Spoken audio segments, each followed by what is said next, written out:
Morning, guys. Not gonna keep you guys too long today. Kind of coming towards the end of my battery life this week, but I really wanted to get out of the house, especially given the weather is nice. It feels much better. I'm gonna talk about the nature of the stock market a little bit, and I just also want to kind of briefly want to talk about the effect on the market all these political issues we're having these days. But in terms of stock markets,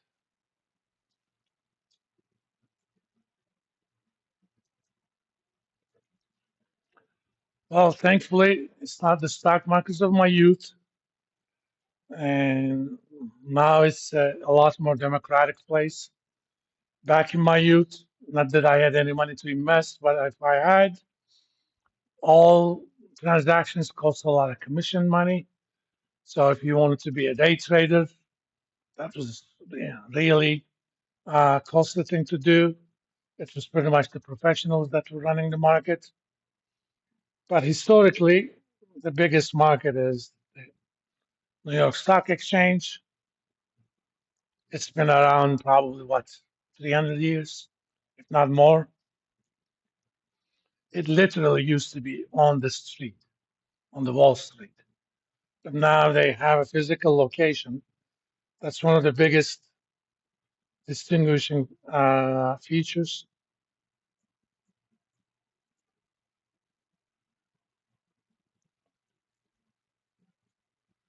Most trades used to happen on the trading floor.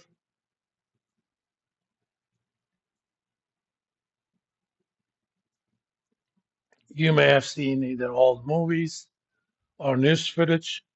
It's sometimes kind of a zoo in there. Until 2006, New York Stock Exchange was owned by its members. I think they had about 1,300 plus members. These guys bought seats, and whatever income the exchange made, based on the number of seats they owned, they got income. But now it's a public corporation.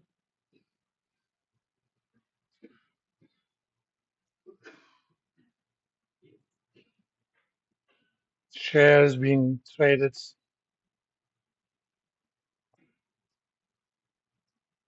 in New York Stock Exchange, of course. But you still need to buy or pay for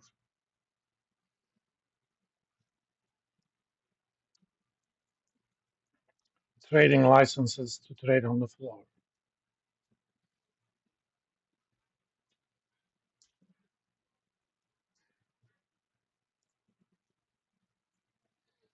But unlike the 80s, 90s, most of the trades on stocks that are quoted in the New York Stock Exchange actually happen outside of the exchange. One, that we have these things called electronic communication networks. It kind of started with things like Instinet. Charles Schwab had their own brokerage. Now you have people like Fidelity, E-Trade, Robinhood. For example, I have a Robinhood account. If I place an order, Robinhood immediately executes that in its own system. If I want to buy it at 45, one of their own clients are willing to sell it at 45, it never goes through the exchange. It happens outside of the exchange. They always report them back to the exchange for information purposes, but other than that, it doesn't happen too much. And no longer commissions are in issue. I don't pay a single cent of commission on my stock trades. Robinhood makes money from other stuff, or they're trying to make money from other stuff. But the big trades still go to New York Stock Exchange. I mean, you wouldn't see a large hedge fund trade through Robinhood, right? Because there isn't enough volume for them. There are two types of liquidity providers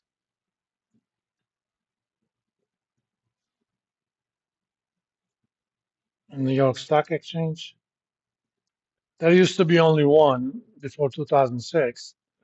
One of them are called specialists. They're also known as the DMMs, designated market makers.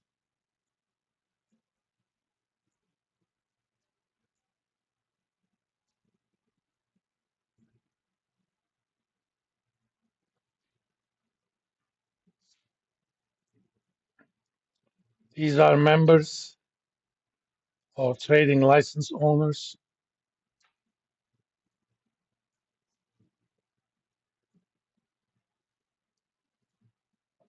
that trade for their own account.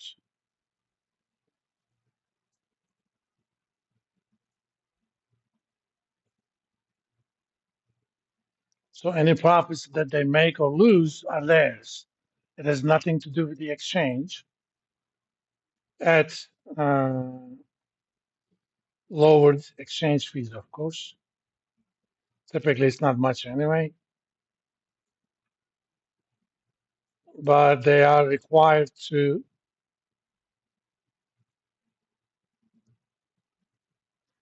make two-way markets,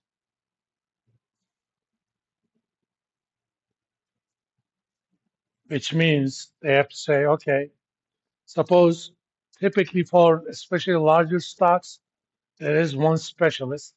Suppose I'm Apple specialist, and let's see where Apple is trading right now. Come on.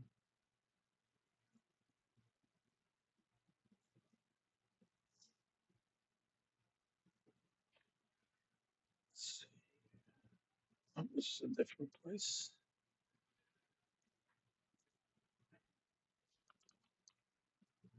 I mean, Apple is not a New York Stock Exchange stock, but let's pick a New York Stock Exchange stock.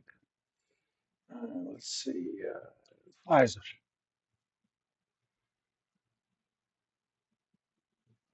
It's 25.79, right? As a specialist, I have to say the following. Say Pfizer. Willing to buy 100 shares at 25.79. Willing to sell 200 shares at 25.81. It's a two-sided quote. Obviously, if I'm going to execute a market order, if I'm buying, I'm going to buy at your asking price, 25.81. If I'm going to do a market sell, I'm going to sell it to your bid. I mean, their expectation is they're going to buy at the lower price, sell at the higher price, but they have to keep maintain this two-sided market. That's why anytime somebody wants to sell, there's always a buyer. Doesn't mean they have to keep those prices over there. Once somebody sells at my bid, I may say, okay, I'm going to pull that down a little bit. During more volatile times, those spreads between the two tend to go up. And these specialist posts are actually physical locations on the trading floor. If I'm a broker, one of my clients wants to sell something, and I go to specialist post, it's posted there. Either I sell directly to the specialist, or there are other brokers over there. Sometimes those other brokers are willing to buy it at a higher price, and I'm going to sell it to those guys. But it kind of becomes a center of the activity for that stock. For smaller stocks, a designated market maker may serve as a DMM for multiple stocks.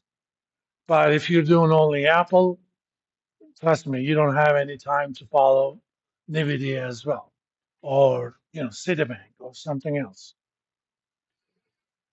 These days, we also have something called supplemental liquidity providers,